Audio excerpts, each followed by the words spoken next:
Verlaika Roach, and welcome to the live Council of Ministers press briefing for today, Wednesday, April 17th, 2019.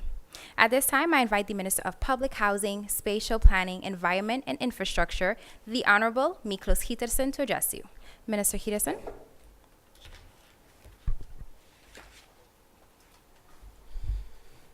Thank you, Ms. Roach, and good morning. Good morning, Prime Minister, fellow ministers, press and audience members viewing and listening. The World Bank's Global Program for Resilient Housing has provided VROMI with a project outline to improve the resistance and resilience of St. Martin homes in the event of future catastrophes. The Global Program for Resilient Housing team, in collaboration with St. Martin's Task Force team, will conduct a housing assessment and will design a national,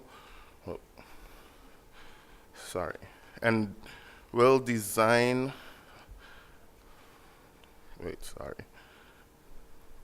and will design a national strategy for housing retrofitting. Sorry about that.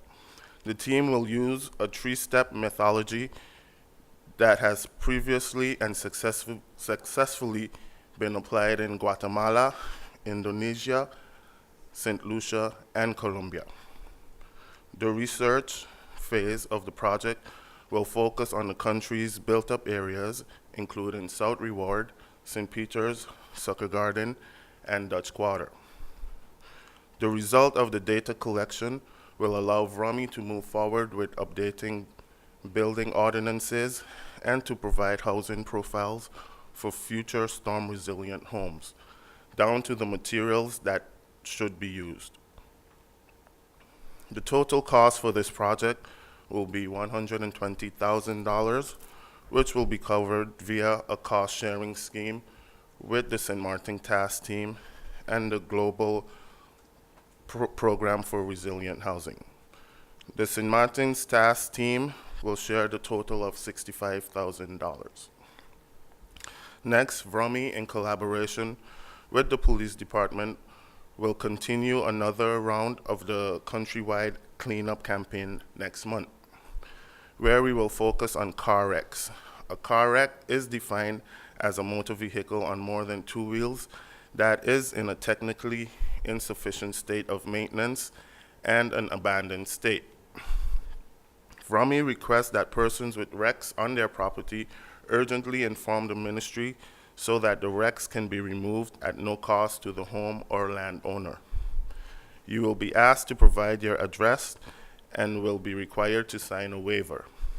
It is in everyone's interest for our health, safety, and security that car wrecks are expeditiously removed. VROMI will be removing any and all wrecks left on public property.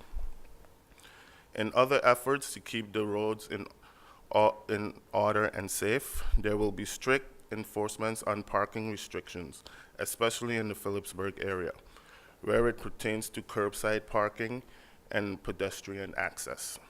Vehicles in violation of parking restrictions will be towed at the owner's expense.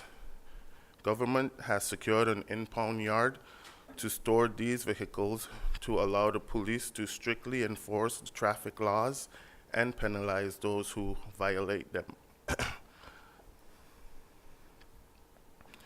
There were some unfortunate delays related to the 10th EDF sewerage system upgrade.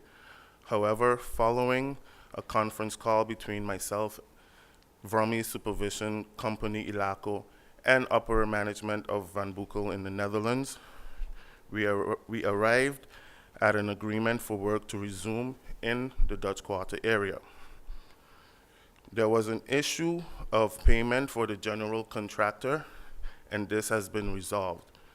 Additionally, we are working to improve the traffic routes to continue to facilitate the remaining work that has to be done. I thank the general public and residents of Dutch Quarter for their patience throughout this project. This is a greatly needed improvement to that area's infrastructure. Please do not remove the traffic signs, barricades, and trenching blocks, as this will only prolong the project and prevent a swift completion. And finally, I would like to make mention that the Department of Domain Affairs would like to inform the public that they are open on Thursdays for public walk-ins, and for any other day of the week during the work week, a meeting or an appointment would be requested. This concludes my press briefing for today. Unfortunately, I cannot stay for any questions as I will be attending a funeral. Thank you.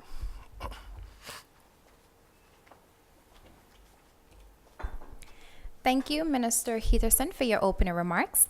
At this time, I invite the Minister of Tourism, Economic Affairs, Transport, and Telecommunication, the Honorable Stuart Johnson, to address you. Minister Johnson.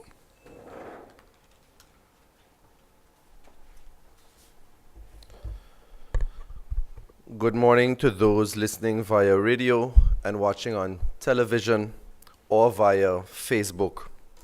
Good morning to the media and to my colleague ministers in the Council. First, I would like to take the opportunity to again wish everyone a very enjoyable Carnival 50 celebration.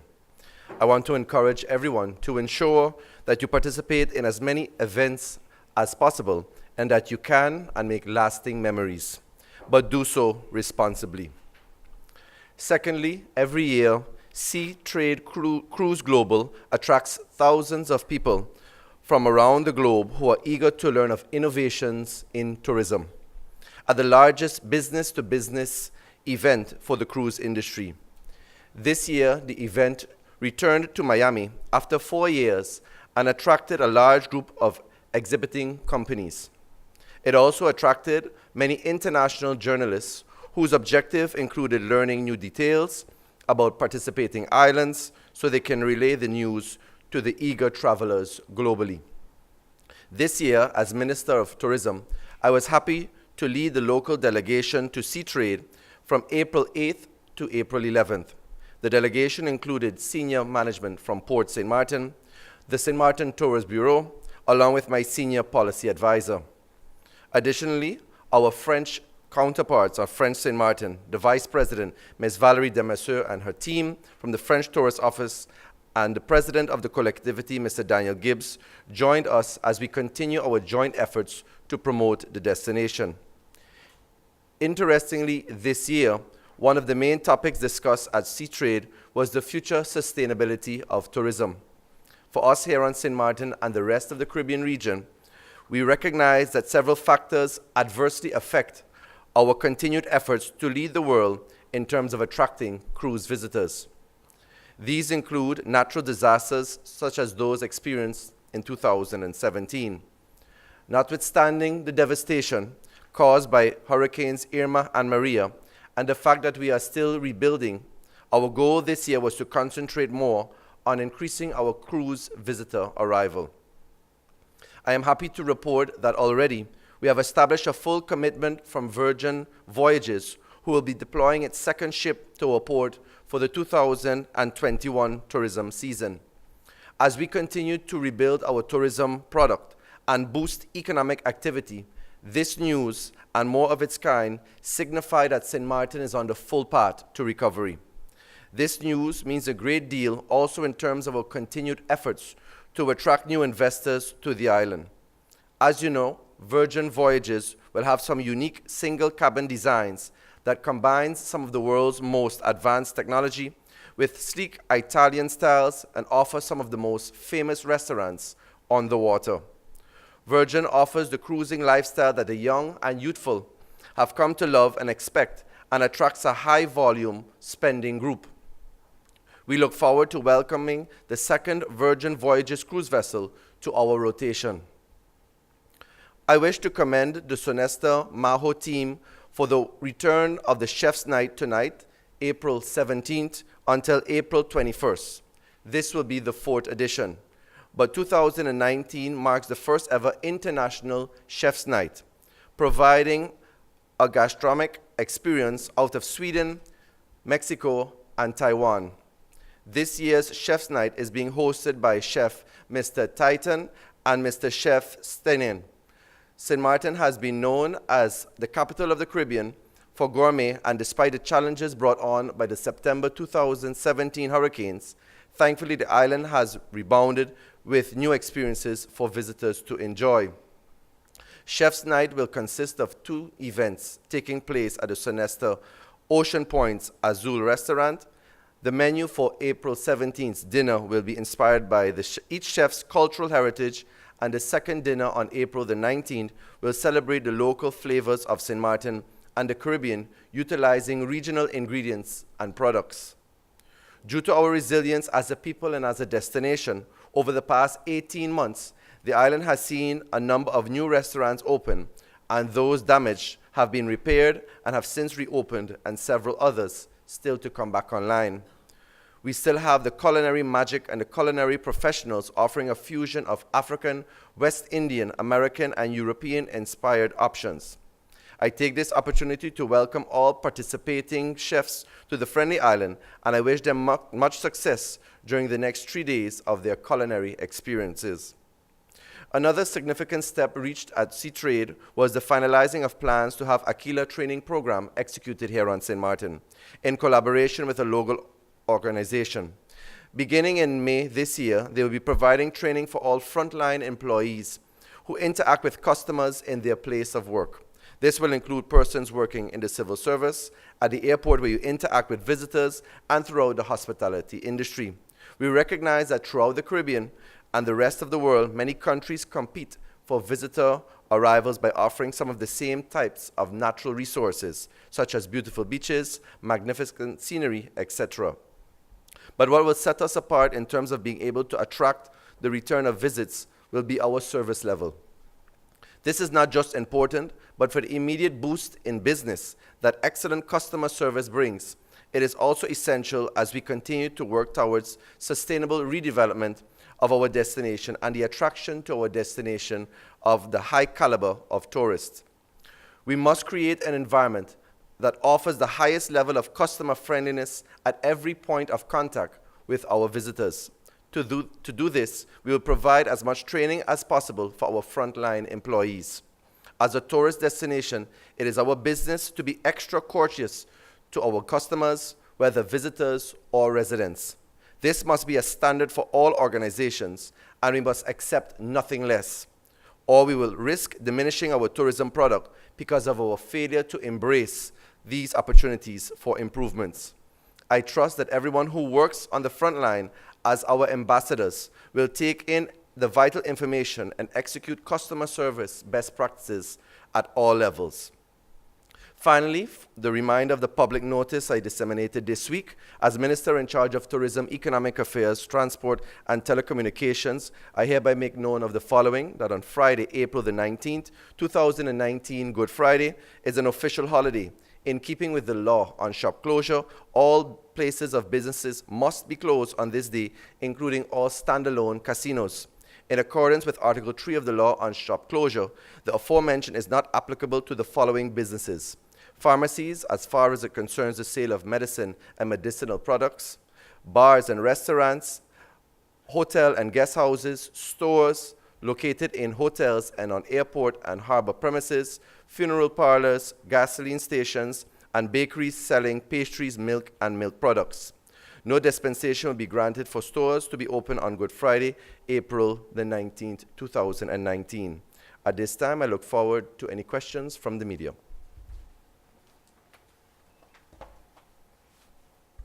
Thank you, Minister Johnson, for your opening remarks. At this time, I invite the Minister of Education, Culture, Youth and Sport, the Honorable Wycliffe Smith, to address you. Minister Smith. Thank you very much, Ms. Roach.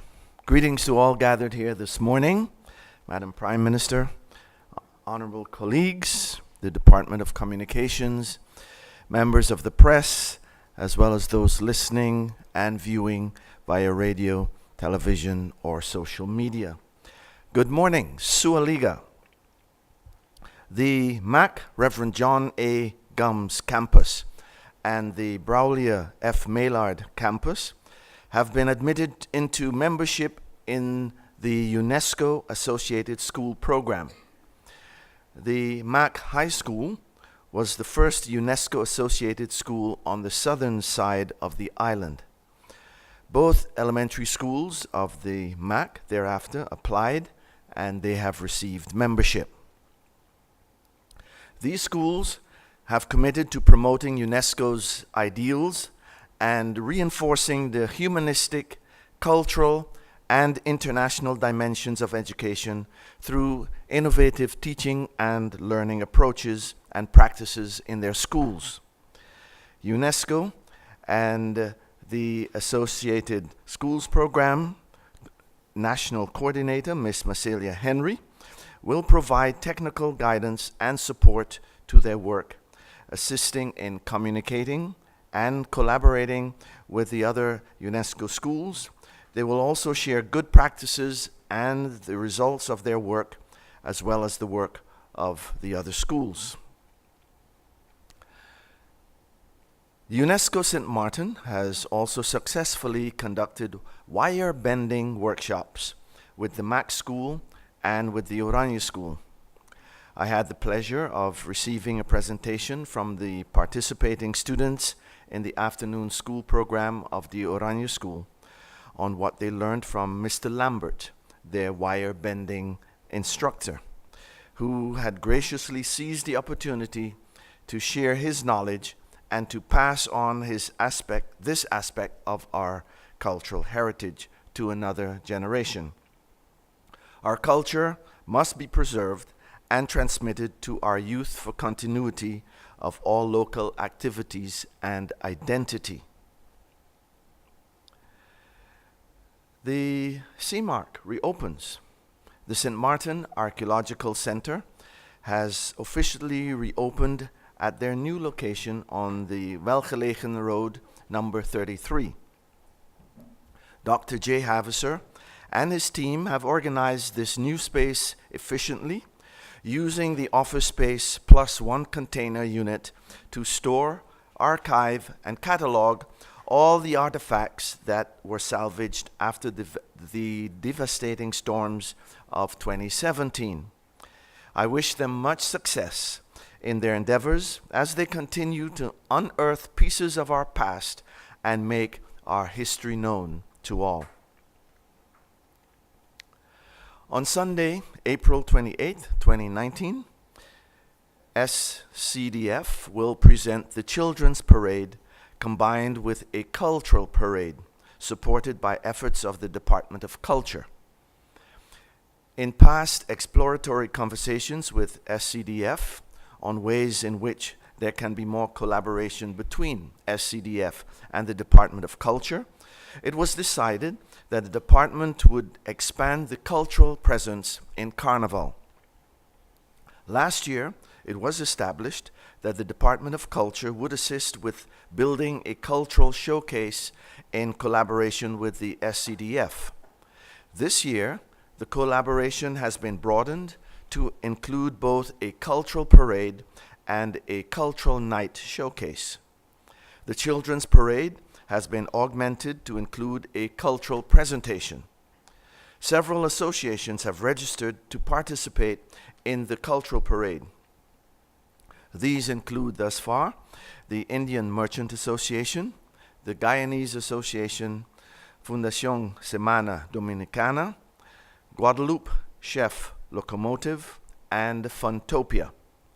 It is important for us to showcase culture during these weeks of festivities, and I look forward to the displays from all the participants in this cultural parade and cultural showcase. The Department of Education has awarded Mrs. Angèle Bell Pantoflet with the first Employee of the Year award on Friday, April 12, 2019. This new award system was initiated by the staff of the Department of Education to highlight and recognize the employees in the department who went above and beyond the call of duty during the previous year. Among other qualifications, and in the spirit of outstanding employee service, the nominee must have been a credit to the Department of Education through leadership, work relationships, achievement of objectives, service customer relations, and excellent performance. Nominations were solicited from all Department of Education employees that were employed in the year 2018. Mrs. Belle Pandeflet and Mrs. Asha Uche Rosberg were the two nominees. Mrs. Belle Pandeflet was presented with an Employee of the Year award, a certificate for 2 vacation days, and a gift set. She was also showered with praise from yours truly, the Secretary General, the department heads, and also from her colleagues. Angèle is one of those employees who goes beyond and above the call of duty. She's professional, and she does due diligence and is very dedicated.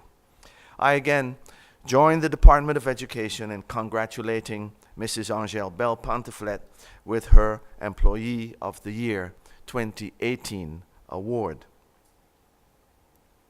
Last but not least, the third quarterly report of the activities with the Ministry of Education, Culture, Youth and Sport, called MECI's Moves, is available for the public. I invite you to visit our Facebook page for a copy of the PDF version or the link to the digital newsletter.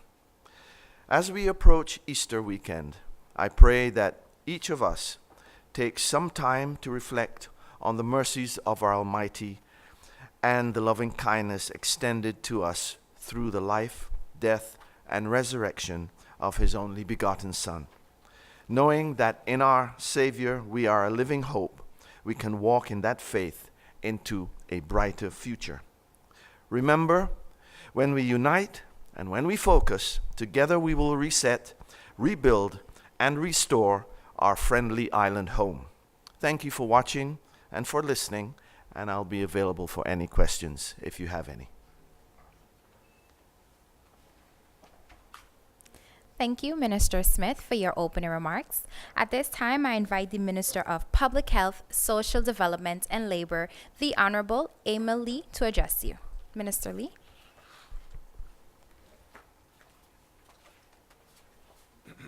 Good morning, members of the media, colleagues, and those listening by radio, television, or internet. I just have one topic I'd like to touch on today. I just returned this weekend participating in a conference in Mexico City. This was the launch of the report on universal health care in the 21st century with a focus on universal health. So this was an opportunity for different countries through the Caribbean and Latin America to come together to receive the presentation, the report that was generated by PAHO, and for us to present comments. So it's an opportunity to learn from what other countries are in the process of doing, what lessons they've learned, their successes and failures.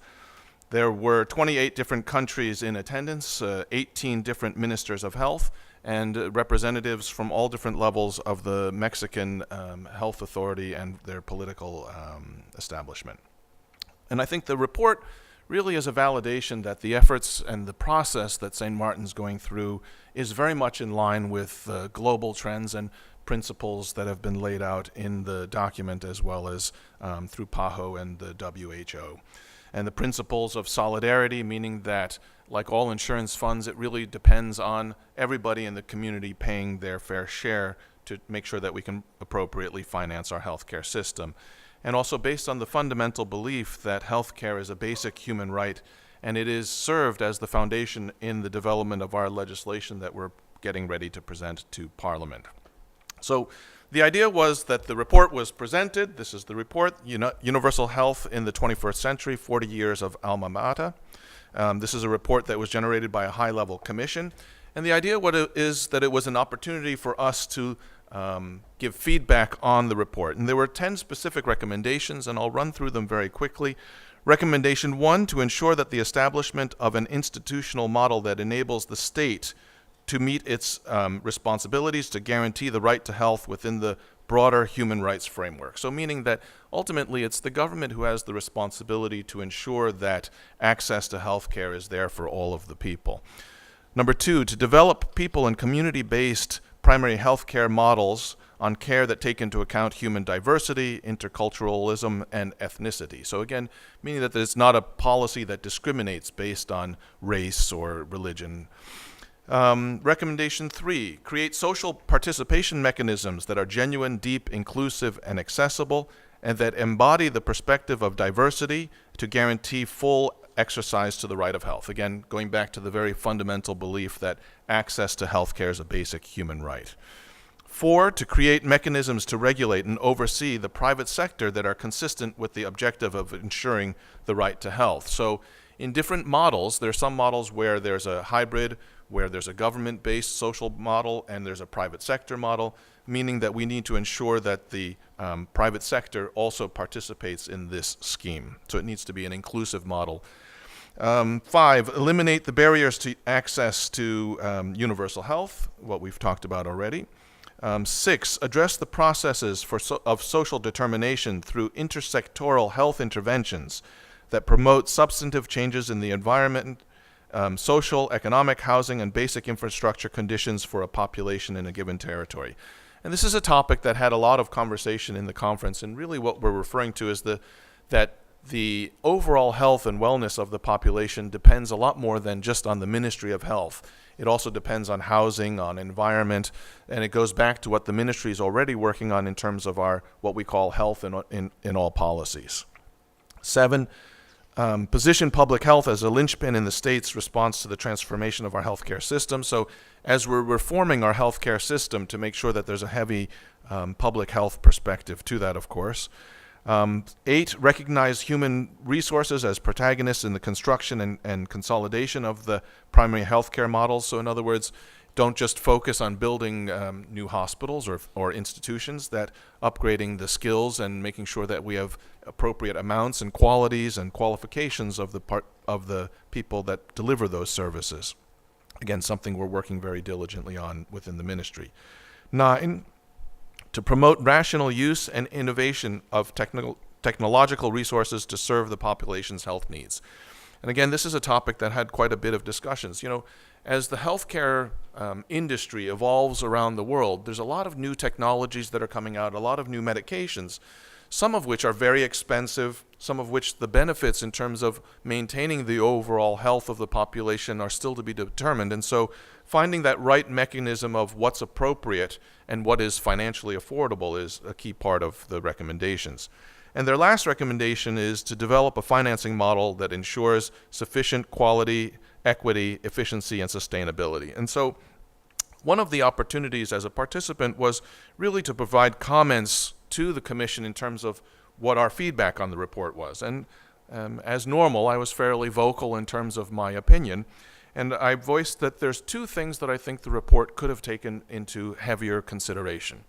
Number 1 is an understanding that the process, although it's of course a health process, a public health and process, but it is very much a political process. I mean, we've seen this throughout the world in different countries. Anytime there's been a shift in how we provide those healthcare services to everybody, whether it's Obamacare or Trump care, it's always a heavy debate within the population.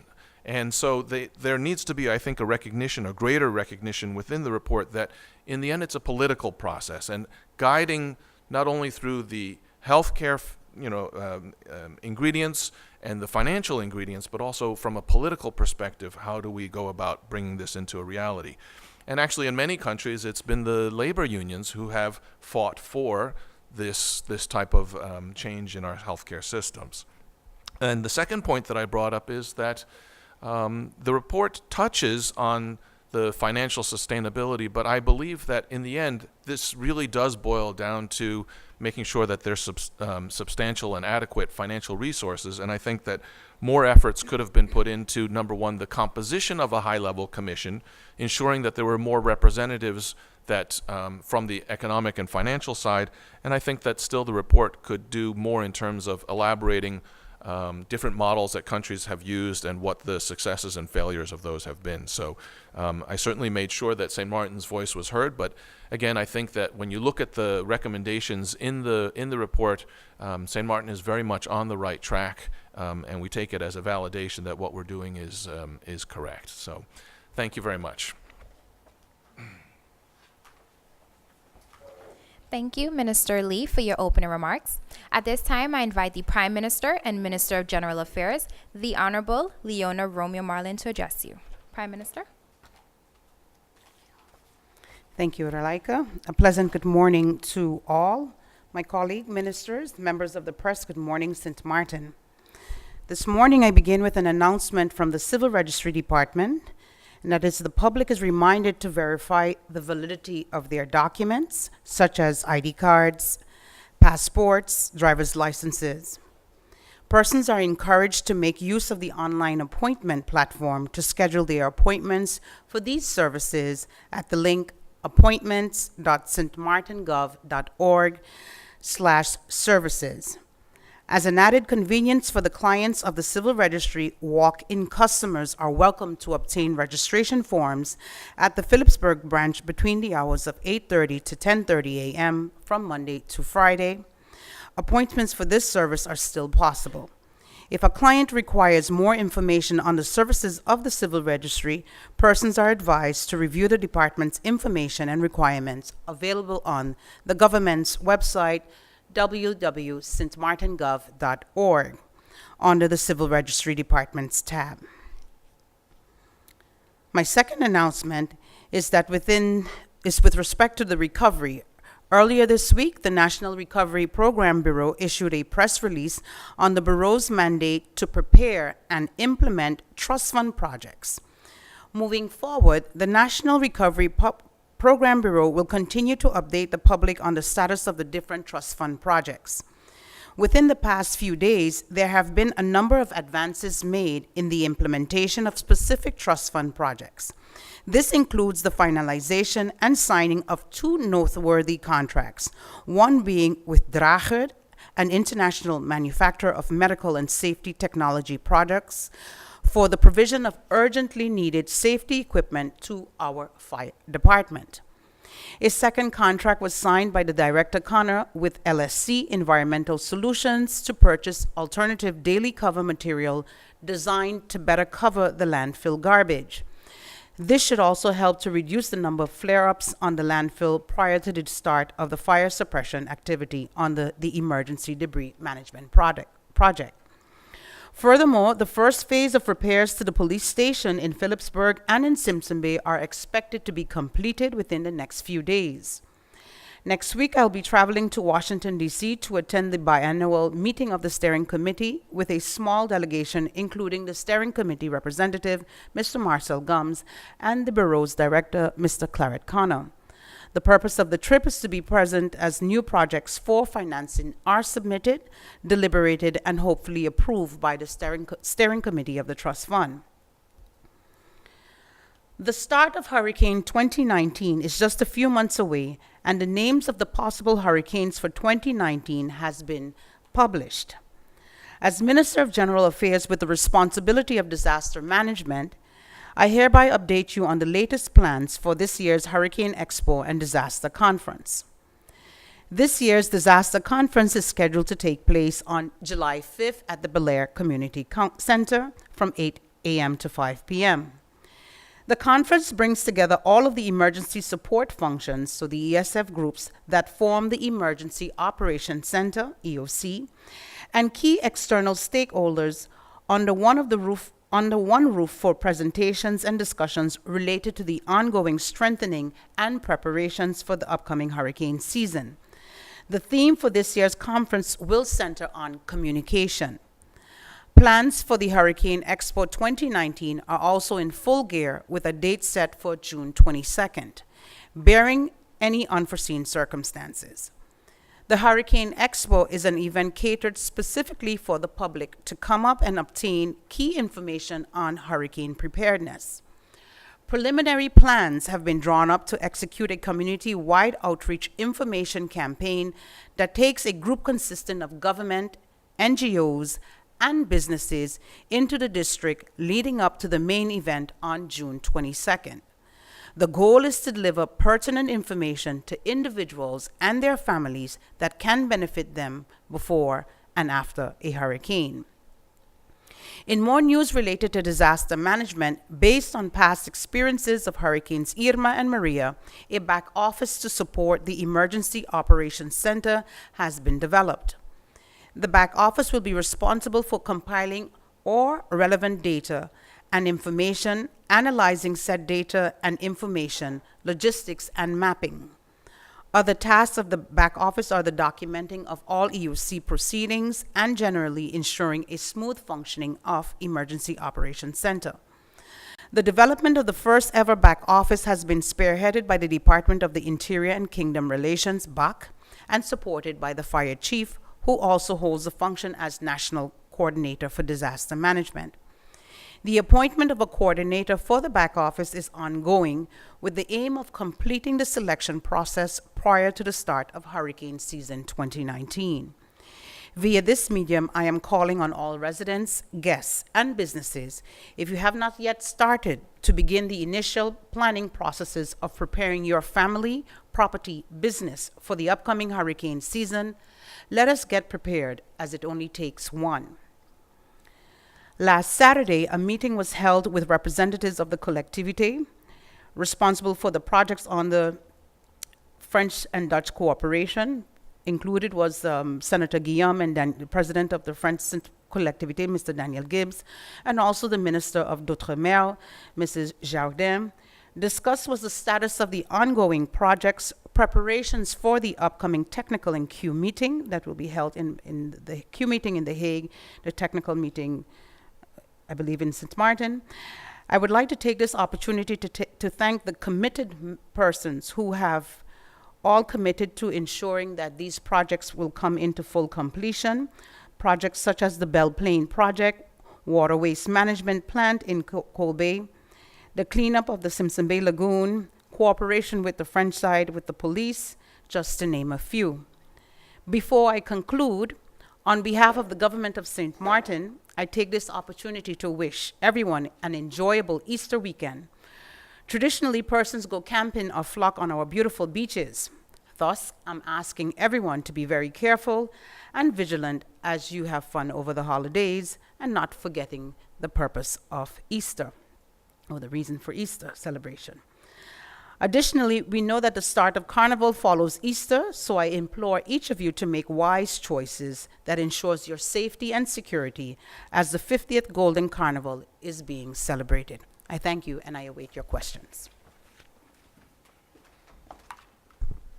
Thank you, Prime Minister, for your opening remarks.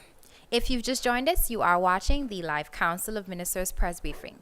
We now move on to the question and answer session.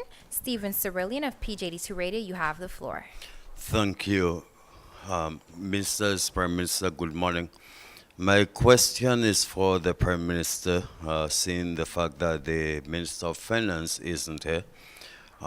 St. Martin, Curaçao, Aruba, the Netherlands, they all have been placed on the list of money laundering by the United States.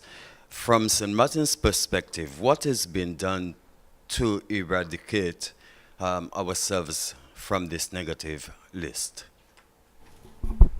Thank you for that question, Stephen Cerillion. I can tell you that the legislation identifying all the areas that we have been told about from the FATF. The group was here and they had discussions with the Council of Ministers.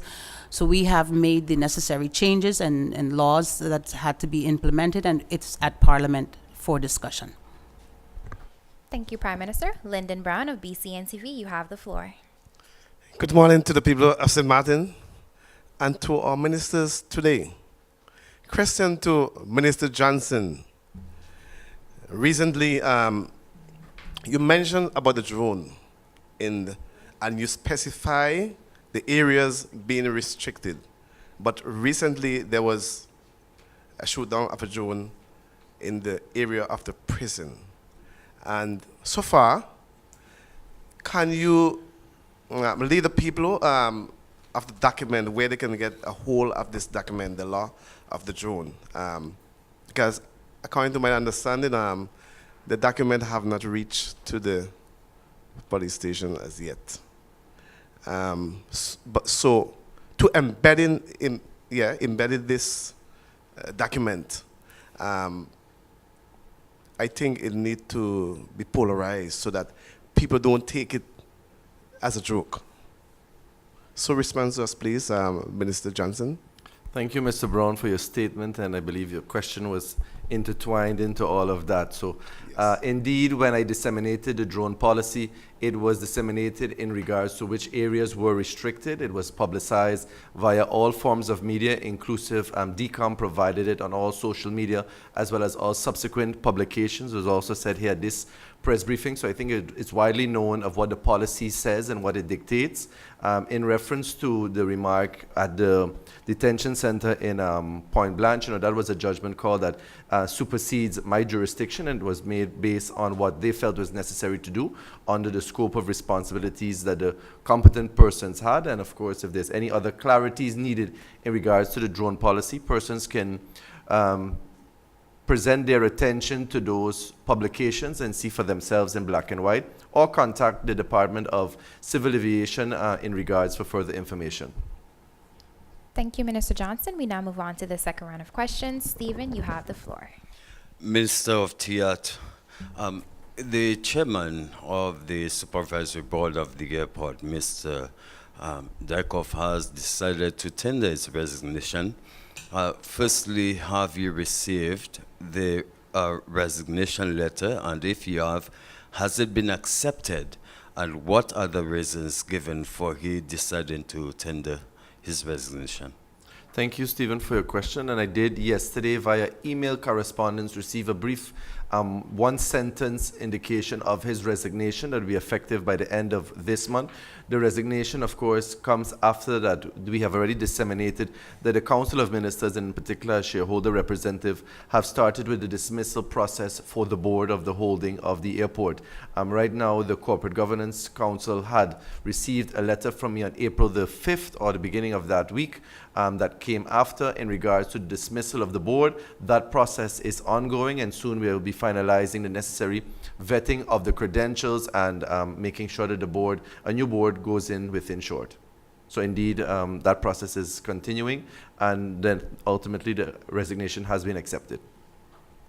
Thank you, Minister Johnson. Lyndon, you have the floor. Question to the Prime Minister. For the past years and months, Minister, we are focusing on Arin Grove in Colby, Arin Grove, in the area to the Seventh Adventist School. There's a septic for years, and several times our inspector have went on site, and the people who have business around been complaining all the time. You can smell the stench of raw sewage in the road. And it seemed like the gentleman have been rebellious. The gentleman is a French national from France. And Minister, so I'm asking you as General, Minister of General Affairs, can you look into this matter promptly? Because as I speak, if you go to that area, you can smell the stench, and it is very much unhealthy. Thank you, Mr. Brown. Indeed, I will look into the matter, and I will make sure that the responsible minister also assists in this process. Thank you, Prime Minister. We now move on to the third round of questions. Stephen, you have the floor. Minister of TIAT again. It was in December of last year you met with the vendors at the marketplace in Phillipsburg to bring them up to speed as to what plans you have for the area. How far ahead are you with your plans? Because one of those plans was to modernize the area to accommodate the vendors. Thank you, Stephen, for your question. And indeed, tied into the Phillipsburg vendors area is the Simpson Bay area. Just yesterday, the Council of Ministers had a brief discussion on what the approach would look like in regards to how we would proceed going forward. So those discussions and the necessary preparations leading up to the completion of the overall restoration as well as improvement of those two areas is ongoing. I expect within short that the relevant information will also be disseminated to the public in regards to public tendering and to see what the construction of those areas would look like in the final stages going forward. You know, as government, we give the vision and had the necessary stakeholder discussions with the stakeholders involved, the vendors of those two particular areas. But as government, we also have a responsibility to make sure that the necessary due diligence takes place and that the project is executed properly and professionally. Thank you, Minister Johnson. Lyndon, you have the floor. Question between Minister Lee and Minister Smith. Hospitality is necessary, and it's working very well. A lot of our young people went to the Netherlands and presently are doing the hospitality training here at St. Martin. Now, has there been any plan to create a fund to help our young people to create their own business? The emphasis is the emphasis and studies for hospitality. But I am endorsing that some funds should be created for our young people to start their own business and get a piece of the pie in tourism. Thanks, Lyndon. Actually, I would suggest that Minister Johnson could perhaps touch on the Q credits, for example, and some of the different efforts from TIAT in terms of stimulating micro-entrepreneurship. But certainly, from a labor perspective, it's something that we support, that, you know, overall we're looking for ways for people to participate in the economy, and micro-entrepreneurs and startup businesses is certainly one of the ways to do that. Just to support my colleague, Minister Lee, from a labor aspect. Now, the TIAT aspect would be that we do support credits. In many respects, my first weeks in office catapulted me into having discussions with them quite quickly, and we have had those discussions. We're also discussing with other key stakeholders and other entities on how we can support the further development and advancement of entrepreneurs within our community. So that is indeed an ongoing process, and is something that the Ministry of TIAT is committed to doing and has already started those discussions. And just let me add that from the education point of view, education sets aside study financing for any student who would like to go into the hospitality area. And looking at the applications this year, there are quite a number of young people who want to go into that profession. And once they meet the criteria, they will receive study financing to become professional in hospitality. Thank you, ministers, for your responses. We now move on to the final round of questions. Stephen, you have the floor. Thank you. The Minister of VSA, you quoted a few paragraphs from the report of the Universal Health. My question to you is that report available to the general public, and where can it be found? Great question. Indeed, it is available. It's available on the website of PAHO. You can go to www.paho.org/WHD. So, and I'll include it in our press release. So there is indeed a link where people can download it, and I would encourage it. I think, as we continue the public discussion and the eventual debate in Parliament about universal health coverage and how we finance it through our general health insurance, the more informed the population is, the better. So thank you for the question. Thank you, Minister Lee. Lyndon Brown, you have the final question. Final question to the Prime Minister. Minister, there's some misunderstanding about the process of a grant. A gift, of loan.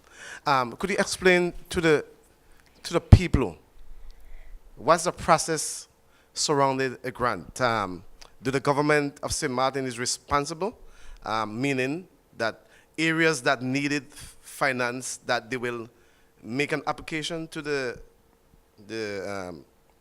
organization, or the organization will have somebody that oversees areas of the economy, and they will have some contact, conversation with your office, and then a conclusion comes? So please explain to the people of St. Martin. I think I understand the question, so hopefully my explanation will clarify your question. how does persons ask for a grant for specific projects for trust fund money? So, indeed. Normal procedure is as follows. Should a business or community or organization have a project, and I believe we've had some, I believe we saw the schools from, I believe it's the Catholic schools, Regina, and a few of them have a great plan for, I think it comes from the Stichting Katholiek Onderwijsgebouw. It was their plans, it wasn't government plans. They had a plan for restoring their schools. Sister Marie Lawrence was destroyed in Hurricane Irma. What they did is they made a proposal, a comprehensive proposal, presented it to the Minister of Education. The Minister of Education, he found it appropriate, he endorsed it, and we approved it in the Council of Ministers to send to the steering committee for vetting. Now, it's in the steering committee. That's one of the reasons I'm going up there, also to promote the projects that are coming, to ensure that we get the funding for it. But the decision lies with the steering committee. And the steering committee, once approved, then gives the approval to the World Bank and the National Recovery Bureau, and the project will be executed. So indeed, can the public, like the Stichting Voorgezet, the school board of the Catholic school, ask for, they had a plan, they took their proposal, sent it to the responsible minister. So you can send it to the responsible minister. Once the minister sees it fit that it is a good plan and should get funding, it is then approved by the Council of Ministers and then sent to the steering committee for approval. That is the process to be able to get the a grant or trust fund money, so a grant. So I hope that clarifies the question that you asked. Because for the reason a lot of people, either they don't listen or they don't understand, so they miscalculate certain conversation, especially from the Council of Ministers. So that's why I ask you to make it clear and plain so the people will understand. Thank you for that, and you may continue to ask your questions, and we will continue to give the same information to the general public. Thank you. Thank you, Lyndon Brown. Thank you, Prime Minister, Ministers of the Council, Honorable Ministers of the Council, members of the media, radio listeners, and online viewers. This brings us to the end of the Live Council of Ministers press briefing for today, Wednesday, April 17th, 2019. For rebroadcast, tune in every evening at 7 p.m. on St. Martin Cable TV. For video on demand, log on to the official government's website at www.stmartingov.org.